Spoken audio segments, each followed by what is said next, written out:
right, so we're pushing through, struggling through. I did 2 videos today. One on my other channel concerning the perfect meal. I talked about that in a prior live stream here. And then another where I was focusing in on protein powder custard and how easy it is. But my point to this is this person that's out there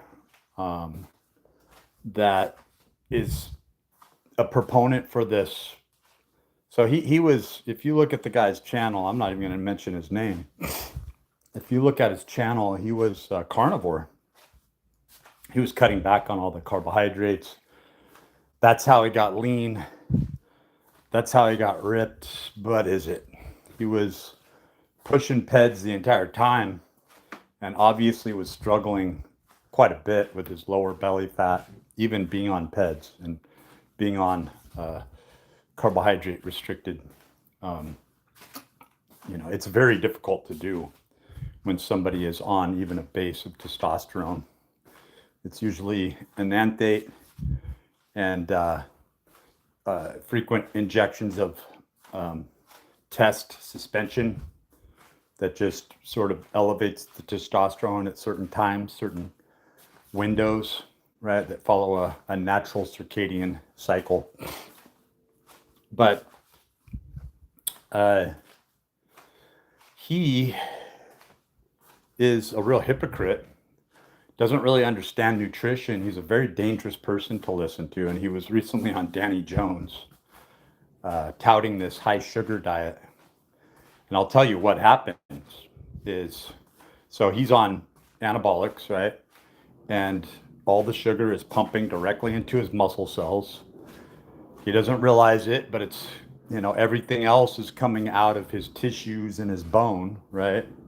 All he cares about is this, he's a middle-aged guy, maybe a little older, and he's pushing this anabolic driven, like at his age, he should be focusing more on corticosteroids, right? Equilibrium and balance. And so he's an accident waiting to happen, but all the people that just blindly follow him are leading off a cliff based on insulin insensitivity. So you want to become insulin sensitive. So if you wanted to look into this more, you could follow Dan Duquesne. A lot of his research and writing spanning back 40 years, right? Very interesting story too. A real sort of rebel and maverick in his own right. And quite a harrowing story that almost reminds one of kind of a John McAfee type of character, right? Obviously not with the same amounts of money, but there was a lot of success and there was illegal drug running and things like this. But he also was a pioneer in certain areas, sort of a renaissance in the areas of touting and talking about insulin sensitivity and really trying to press that point. And one of the main tenets that is known today, and it isn't talked about often enough, is separating carbohydrates from fat. So when you're discussing a high sugar diet, and I'm just going to go over an overview of this, you're not talking about yummy ice cream. You're not talking about cinnamon rolls with butter all over the top, right? You're not talking about chocolate chip cookies, Nestle Toll House chocolate chip cookies, or bagels, slathered in drippy cream cheese, right? What you're talking about is specifically taking in sugar, right? And you can take in proteins, a real neutral macronutrient, right? Your body's always really just looking for the protein. That's why everything that has protein in it, whether it's a carbohydrate-based diet with protein, whether it's fat and protein, like your carnivore diet, your ketogenic diet, they all work, right? A macrobiotic diet, there's so many diets and there's so many names for these diets, but really it comes down to some general tenets. And so when you're always spiking your insulin, what do you think is going to happen, right? So the reason your insulin spikes is to shuttle these macronutrients into your cells, along with the nutrients that are required, right? So if you're using something like a high sugar diet and you're on an anabolic cocktail, right? Then whenever you eat something that spikes your insulin that high, within 15 to 20 minutes, and this was called the death wish diet, right? So this does lead back to Dan Duquesne, and more specifically, what that era, that time, and this specific person was notorious for, right? And I actually have done the death wish diet. That's how crazy I've been. Like as crazy as you want to assert anybody that you see in the anabolic community or out in the public specter that has a few veins and a couple bumps on their bodies that are real impressive, until the people with experience, the people with the know-how, know what's the train wreck that's about to come, right? So really what he's doing is he's doing the death wish diet. He's priming and spiking his insulin levels up, right? So high, and you might as well be taking insulin shots and controlling this exogenously, right? So there's a really big difference. And the death wish diet claimed that if you were to take a lethal dose of insulin, right, and you kept this going to where you are always feeding yourself the appropriate amount, so you're going heavily into gluconeogenesis, right? You're obviously setting your cortisol levels off, and you can feel yourself sweating as if you're working out. Sweat starts dripping off your face when you're taking about 20 IUs of insulin, right? And it has to be the fast acting stuff, right? Because they'll mess, and this is why people are having their limbs hacked off, is because it's a real diabolical trick to tell people, look, you can take this long acting, medium acting, right? They don't understand the physiology and what's happening at the time. Insulin wasn't made to do that, right? It's not like some time bomb, right? It's supposed to spike and then go back down. That's what your natural rhythm. So when you mess those rhythms up, right, you end up with an even more obese person, right?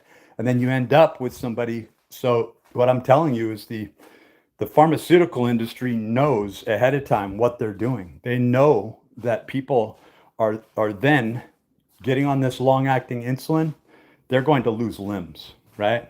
First, it's going to be their toes and then their feet, right? And then eventually their hands and their arms, right? Because what happens is there's not enough insulin produced by your pancreas at all.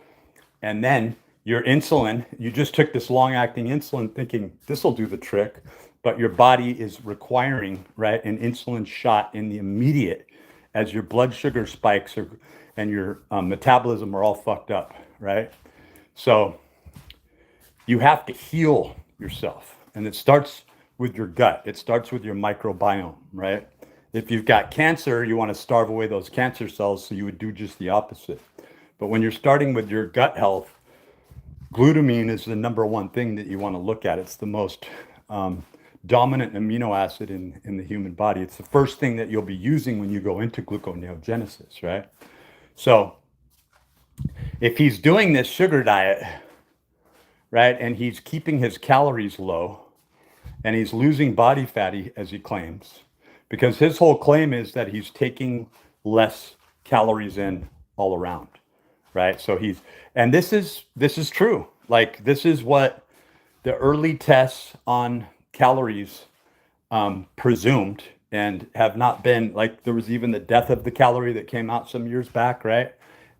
Claiming that no two people really metabolize the same way. That's true, right? But it's a lot of it has to do with what I talked about prior to, is that people are all fucked up from all the different diets, mainly just skipping meals and then eating really low quality, high carbohydrate. But even it's not even just fructose, but it's like dextrose and so forth, right? So this guy is essentially just keeping himself pumped up, right, constantly on dextrose. So unless he's taking in higher amounts of glutamine, even alanine or beta alanine, right, He's and then taking an orthomolecular approach where you're boosting up all the nutrients at certain times. Like that would be a perfect time to take in Linus Pauling's high dose vitamin C. That would be like the primary thing to do. Like you could really use a sugar diet for that, but you also are risking, right? What? Becoming insulin insensitive and turning yourself into a diabetic, right? So I would venture to say that because this guy is so insecure and he's getting attention right now for this, that the next thing he'll start doing is taking insulin shots. As more experienced bodybuilders, people who are really understand the ins and out, they're going to end up coercing him into the darker world where everything becomes exogenous. Everything becomes an insulin shot. Every time you do anything or think anything, you're timing that insulin shot. That quick activating insulin. And those are some dark waters, dark territories. And it really opens up to insulin growth factors, mechanofactors, right? And many other things. Because if your training's off in one day and you just jacked yourself up on all these calories, what are you going to do with all that, right? So that it can turn back on you really quickly. And it's this assumption that you can just stay anabolic all the time. It's treating your body and your mind and your spirit and your soul like you're a machine, right? When Plutchik's wheel, it shows you're going through this emotionality, right? And you're going to have to gauge things. And that's why we have been given these organs. And by becoming the healthiest that we can possibly be from a naturalistic perspective, that's what I'm all about. That's what all my channels center around. Whether it's Pure Principles in my very successful international site blog, right? That I've had it as a site, but it is a blog, and it'll continue to be a blog because it allows for clean, uninterrupted engagement with the huge international audience that are focused on Pure Principle. And so it's a beautiful thing to see people from all around the world gravitated toward that. And it's no wonder, like the person that I'm talking about, it's no wonder that the US falls further and further down, that they're not doing queries and they're not, they don't have curiosity about pure principles, right? They think they know everything. They're all a bunch of know-it-alls, right? And everybody in the world hates them, right? The US citizens. It's no wonder.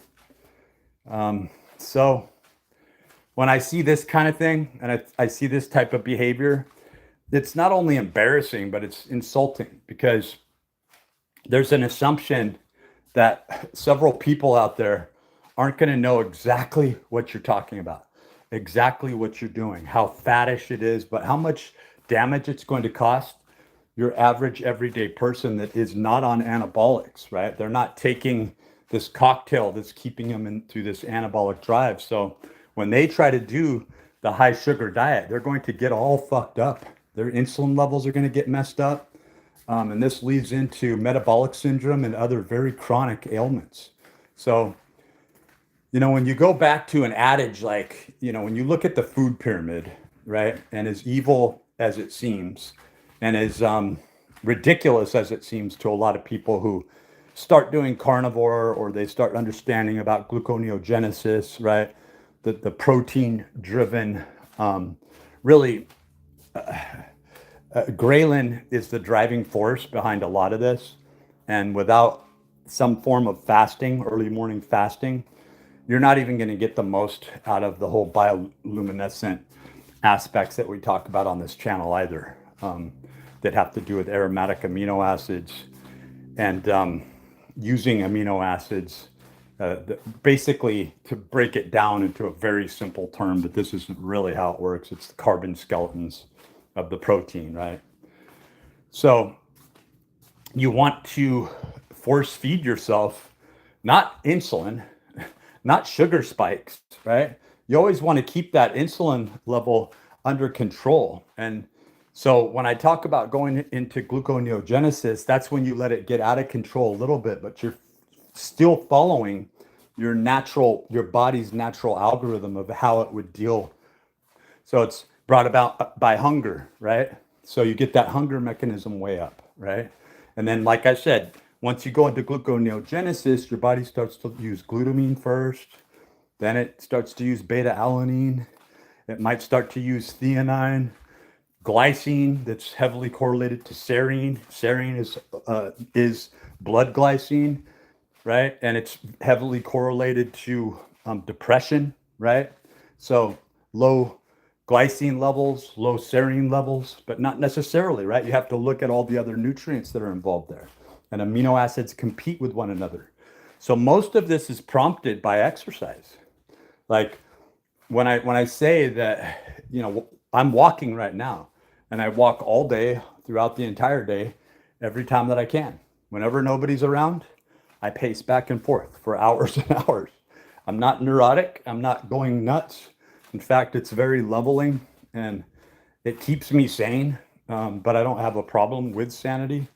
I do have issues with my adrenals from dealing with the types of things that I'm talking about. So it just becomes assaultive and even more asinine when I'm hearing people say such ridiculous things like go on a sugar diet, right? So it's like you have this person that's showing this candy, enticing people into monosaccharides, high insulin spiking, right? It's gonna lead people to so many problems, right? There's so much that goes along with it. And so any prompts that you're going through, you have to have a useful macronutrient there. So if you're cutting back on fat and carbohydrates, you're going to need to replace that with protein, right? In other words, a lot of these calorie studies that have been done that I mentioned prior to, your REE, your resting energy expenditure, still needs to be met. Your body knows its mass, right? It knows how many calories it needs. It really does. I know it seems really abstract and a calorie is just a measurement of heat, but those calorie measurements, 0.45 times your body weight in pounds times 24 hours. That'll give you your resting energy expenditure, right? 0.45, right? Times your body weight in pounds times 24 hours. And that will give you your resting energy expenditure. And then, of course, you're going to need to take in more calories than your REE, right? Your energy output is going to be anywhere between 20%, right? And 60% added back onto that number. So that number, 20 to 40% of that number added on to the original number, right? So if you come up with something like 1,700 calories, right? You're probably looking closer at 2,200 calories. So you can create an automatic deficit if you just cut out your energy output, right? Required above your resting energy expenditure.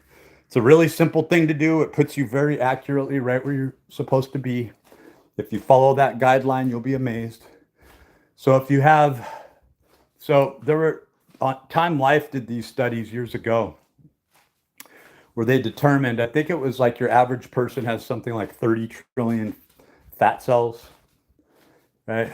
And this information could have been updated and replaced, and everyone's a little different, but they just took a general on what your average person has as far as fat cells.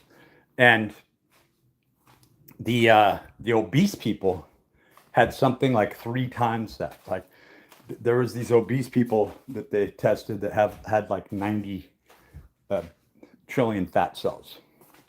I'm pretty sure I got that right. Sounds about right to me too. So they had to go on these VLCDs, very low calorie diets, and these LCDs, low calorie diets, right? And that was the only way. They'd put them on all sorts of different diets, and they would, they wouldn't be able to stay on it. Weight loss or fat loss would be so slow. And the only way they were really able to affect the change, and what happened is over time, you can lose the number of fat cells, right? In fact, there's a lot of studies being done right now with what's called beige fat. They're doing a lot of cancer research, cancer studies, right? Where the These are a mixture of brown fat and white fat, right? So what takes care of that is the brown fat, though, without any of this hybrid research, right? Cybernetic control and transhumanistic stuff going on. If you're worried about any of that, right, to get control out of this, you're going to want to work with your blood cells, the leptin, right, in your fat cells. And that comes down to chronobiology and timing, right? Keeping your adrenals at bay, right? Doing something while you're boosting your cortisol levels, right? Just waking up gets your cortisol up. Exercising gets your cortisol up. Your body's waiting and it's saying, look, we're getting the cortisol up, and we would like it if you would boost up the G&G as well, right? Meaning that you're going into, you're starting to produce those ketone bodies just coming out of a wakeful sleep, meaning you were actually sleeping for 8 hours, right? 7 to 8.5 hours, right? And that you went through slow wave sleep, you went through, the high growth hormone spikes, and as you're coming out of sleep, even staying in a fasted state is the preferred way to go, right? But if you're going to do anything other than that, a shot of protein while you're exercising or while you're going into being exercised, right? In other words, like I might take a scoop of protein in with my, at times when I'm trying to spike up my G&G, right? And what that's going to do is spike up my insulin, and it's going to push forth gluconeogenesis. Then what do I want to do? After I'm drinking that, I want to go right into my walk. And sometimes I'll start my walk first so I get the cortisol levels up. This is how you re-engineer, right? Not re-engineer, but recalibrate yourself, right, to your engineering. So I'm not an advocate because I've done dextrose, like I've done high sugar diets. I've done it all, right? And the reason that somebody would be touting the high sugar diet is because they're ignorant and they came out of a ketogenic diet and they're going, whoa, when I eat sugar, it makes my muscles and my veins all crazy. Oh, now I'm God, right? And it's so ephemeral. It's so temporary. It's so finite that this idiot doesn't realize that he's careening toward a brick wall and he's about to crash. And so look out for it, because he will. He's not going to get intelligent overnight, right? He's only going to copy people. He's a chameleon. He's someone who just emulates other people. You're never going to hear raw data and intelligent design coming out of his mouth. Like, you're never going to hear the way things really are, because this isn't the kind of person who would sit down and read hours and hours of research, right, in sports nutrition, right? So I try to tell you the books to look for and the base that you need to start out with, and then it branches off from there, right? Because Dr. Levy, he gets a lot more complex with this entire thing when he's talking about oxidative stress and so forth, right? And so that's essentially what we're doing right now. As I'm walking, as I'm really forcing myself to walk, what else are you going to do? What else are you doing, right? If you're on a particular dietary plan, your body's going to fight you either way, any sort of changes. So switching gears a little bit, I'm on day 8, and I'm definitely feeling it. I think yesterday was a harder day. My calories went way up, and I stayed very diligent. And then today, I was sure to make one meal, right, that I talked about earlier that was like the perfect meal, right? So we have beef liver, about 1/8 of a pound of beef liver. And then to compensate that for what's missing, I had sardines that I rinsed out very carefully, a whole can of sardines, right? And then I had 3 eggs, right? Now, sure, I could have added in pieces of steak or some chicken fat, things like that. But what I did add in rather was I in total, there was 1 to 2 tablespoons of butter, 1 to 2 tablespoons of EVOO, right? I'm trying to take in more extra virgin olive oil, right? So we got the omegas, we got the K, right? The K2, we've got the iron, we have the copper, we have the vitamin A. The list is just massive just from that list alone. But what I did is I added cheese into that as well. And we even added in a little bit of heavy cream to boost up that fat content, right? And the calcium content a little bit. That would just assist in metabolizing the calcium. There's not really much calcium in that. But to say we've got the cheese, we got the heavy cream and the eggs, right? And then we have the sardines with the bones, right? That we're getting several different forms of calcium. And then we're also sparking and spiking the bioavailability of that, right? And that's what beef liver really helps with, right? With the heme, boosting up the iron levels, bringing up the copper levels, and allowing me to do what I'm doing now.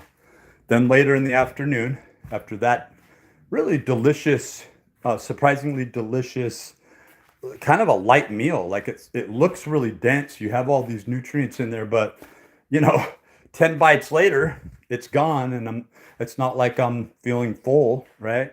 But I start to feel energetic for the first time. I start to feel happy. And oh yeah, what you're not going to find in there is obviously vitamin C. It would be very low. And then magnesium. You're going to need to supplement with magnesium, right? So I also downed that with a little apple cider vinegar water. So the only thing that could be critiqued there that wasn't in there is a little fermented sauerkraut for the biome, right? You would have the perfect meal, right? There are other little areas that you could supplement in there, but you really have everything you need. And it's amazing because that meal cost me under $5. And that's the caveat there. Prior to that, I had a cup of black tea, and it's crazy. I usually have 2-3 cups of black tea. One seemed to do it for me. I actually had energy today. And then I followed this up pretty soon after with doing a video that didn't turn out so well, that I even got a little critique for, but I put it up for information, and I put a little too much water in. A lot of times when I'm deep into exercise and I'm starting to pant like this, right? Things don't always come out. And that's my goal, is to be able to, I'm working up to that, right? That's why I do these videos, really, because I want to be able to talk while I'm doing TRX training. So I can do like really heavy, intense training sessions while I'm talking, right? So I don't want to have to take a break or, catch my breath. I want to be to the place where like I can go into these exercise bouts. So I did 2 or 3 really intense sessions last week. And my elbows are sore, and I ended up needing like a couple extra days rest, right? So I don't want to hurt myself, and I want to ramp it up to where I'm doing ever more intense training. So everyday training might be something that I'm hitting more in the 3rd week, when everything's just functioning together and my joints aren't having to compensate for a weak core or, other I'll admit it, underdeveloped muscles that should be taking me through synergistic muscle control. Otherwise, you're experiencing what would be called synergistic muscle dominance, where other muscles will take over for weakened muscles, right? Or fatigued muscles. Okay. Gonna catch my breath. I'll probably call this one a video because I'm trying not to just walk and give useless information and go into these soliloquies where I'm really not like talking to anyone about any specific detail. So I bid you farewell. Have a great day, and thank you for tuning in. And pure principles, may they be with you. That's the most important thing, right? And unfortunately, eating meat is something that we need to do right now, because it would cost you $1,700-$1,800 a month compared to what I pay, which is under $300 a month for all the food that I could eat. And then I still have some left over to be able to try and get my kids eating beef liver. And that is nothing easy, and they're like 30 years old.